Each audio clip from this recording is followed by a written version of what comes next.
नमस्कार दोस्तों, स्वागत है आप सभी को एक और शानदार वीडियो में। दोस्तों, आज के इस वीडियो में हम बात करने वाले हैं मीशो लिमिटेड के आईपीओ के बारे में। एक ऐसी ई कॉमर्स कंपनी जिसने छोटे दुकानदारों और घर बैठे एंटरप्रेन्योर को ऑनलाइन बिजनेस करने का मौका दिया है।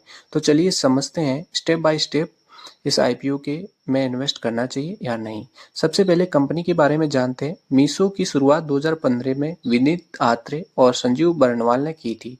ये एक soft bank bucket e commerce platform है जो खासकर स्मॉल बिजनेस और रिटेलर को एम्प्लॉयर करता है।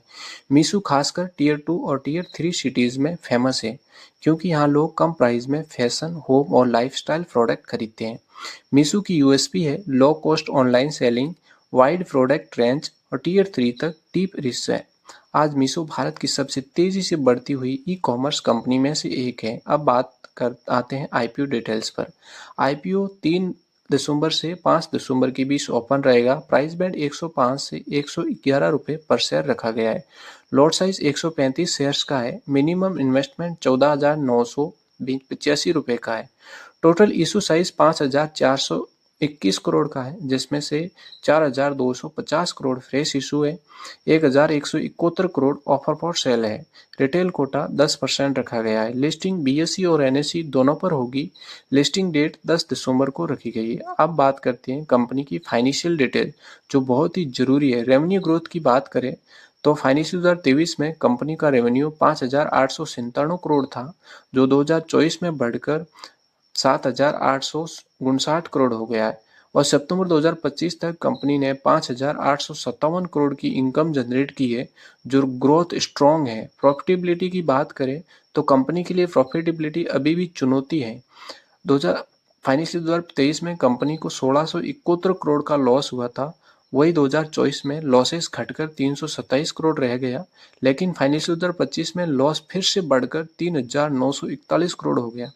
सितंबर 2025 में लॉसेस कंपनी को 700 करोड़ के आसपास है। वैल्यूएशन फंडामेंटल की बात करें, पी रेशियो -1.36 है। नेगेटिव पी यानी कंपनी लॉसेज में है।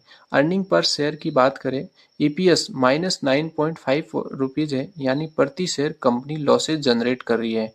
प्राइस टू बुक वैल्यू 30.16 है, बहुत ही हाई है। इसका मतलब ये है कि मार्केट कंपनी को अपने एसेट से 30 गुना ज्यादा रेट कर रहा है। रिटर्न ऑफ नेटवर्थ की बात करें तो रिटर्न ऑफ नेटवर्थ -252.37% का है।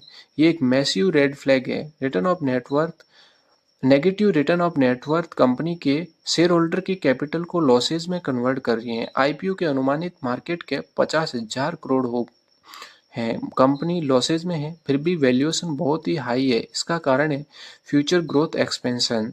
अब बात करते हैं कंपनी आईपीओ से आने वाले पैसे कहाँ यूज करेगी। क्लाउड और टेक इंफ्रा में 1390 करोड़ का यूजेस करेगी। डाटा स्टोरेज, सिक्योरिटी इन्हांस करना और स्केलेबिलिटी इंप्रूव करना है। टैलेंट हायरिंग में 480 करोड़ का यूजेस करेगी, जिसमें AI engineering, ML specialist, tech developer आदि की भर्ती करेंगी। मार्केटिंग और ब्रांडिंग में 1020 करोड़ का यूज करेगी, जिसमें बड़ा कैंपेन चलाना, ब्रांड अवेयरनेस बढ़ाना और बिजनेस एक्सपेंशन में न्यू सेगमेंट एक्विजिशन और डेली ऑपरेशनल स्मूथ रखने के लिए। GMP updates, latest GMP report के अनुमानित मीशो आईपीओ का जीएमपी 42 रुपये चल रहा है। अपर प्राइस बैंड के हिसाब से 153 पर जीएमपी लगभग 37%, एक्सेप्टेड लिस्टिंग गेन 37% के आसपास हो सकती है। अब सबसे बड़ा सवाल है, क्या मीशो आईपीओ में निवेश करना चाहिए। स्ट्रॉन्ग पॉइंट की बात करें तो मैसिव अप यूजर बेस है, टीयर 2 और टीयर 3 सिटीज में। स्ट्रॉन्ग रेवेन्यू ग्रोथ है, हाई फ्यूचर पोटेंशियल है, स्ट्रॉन्ग इन्वेस्टर है, सॉफ्ट बैंक और फेसबुक आदि। वीक पॉइंट्स की बात करें, हैवी लॉसेज है, negative P, EPS, return of net worth है, हाई वैल्यूएशन पे कंपनी लिस्ट हो रही है, कंपटीशन हाई है, अमेजन और फ्लिपकार्ट। लास्ट में अप्लाई करना चाहिए, अवॉइड करना चाहिए। अगर आप शॉर्ट टर्म इन्वेस्टर हैं तो स्ट्रॉन्ग जीएमपी और हाई डिमांड है, लेकिन अगर आप लॉन्ग टर्म इन्वेस्टर हो तो स्केलेबल ई कॉमर्स मॉडल और इम्प्रूविंग लॉसेस कम हो रहे हैं। उम्मीद है दोस्तों ये डिटेल्स आईपीओ आपको पसंद आया होगा। अगर वीडियो अच्छा लगा है तो लाइक करें और चैनल को सब्सक्राइब करें और आईपीओ अपडेट्स सबसे पहले पाने के लिए बेल आइकन को जरूर दबाएं। और हाँ दोस्तों, अभी तक आपने डीमैट अकाउंट ओपन नहीं किया है तो वीडियो के डिस्क्रिप्शन में दिए हुए लिंक से आप फ्री में अपस्टॉक्स और एंजल वन में फ्री में डीमैट अकाउंट ओपन कर सकते हैं।